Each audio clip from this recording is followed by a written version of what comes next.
Top 5 montagnes russes qui arrivent en France cette année. Ça va être beaucoup de coasters familiaux, donc on commence tranquille avec Titan. Un Eurofighter Gashlower, on va dire que c'est vraiment la porte d'entrée pour une montagne russe à sensation forte. Donc c'est un lift à la verticale, une chute vertigineuse, 2 inversions. En fait le souci du coaster c'est que le parc, donc Walligator Sud-Ouest, ils ont racheté le coaster à un autre parc. Du coup c'est pas vraiment une nouveauté. En top 4, Fireline Redwood à Frey-Pertuis City. Une montagne russe familiale fort sympathique. Honnêtement c'est pas très sensationnel, mais juste pour la thématisation et pour la fluidité, j'étais obligé de les mettre dans le top. Donc c'est un boomerang, ça veut dire qu'on fait le parcours en avant et au bout du tracé on refait tout en marche arrière. Donc c'est excellent. Et merci à Mehdi, fan PSG et Angeline qui sont abonnés récemment. Et toi aussi abonne-toi, on vise les 100 000 abonnés. Bon, en top 3, Tonnerre de Zeus. Mais t'es con ou quoi?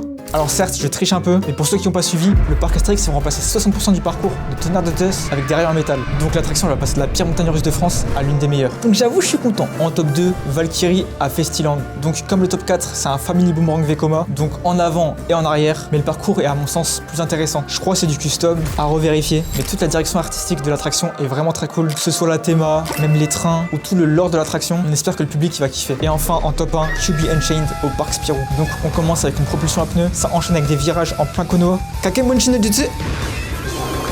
Il est pas mal l'effet, non? Ouais, stylé, t'inquiète. Il y a aussi beaucoup d'airtime, donc en gros c'est des boss assez puissantes. Et après ça on se refait propulser en gare et le parcours il va changer grâce à un système d'aiguillage. Donc ça passe sur une zone plus punchy, mais surtout on arrive sur une grosse flèche qui nous fera repartir en arrière. Moi je suis très confiant sur la qualité de l'attraction. Beaucoup de gens critiquaient parce que le constructeur c'est Zamper là, et d'habitude ils font que du caca. Mais le concept est cool, les décors de la zone, la théma sur le coaster, bah ils sont cool. Donc on verra comment ça se passe, mais j'ai confiance. Dites-moi si vous allez faire un de ces coasters en commentaire et abonnez-vous.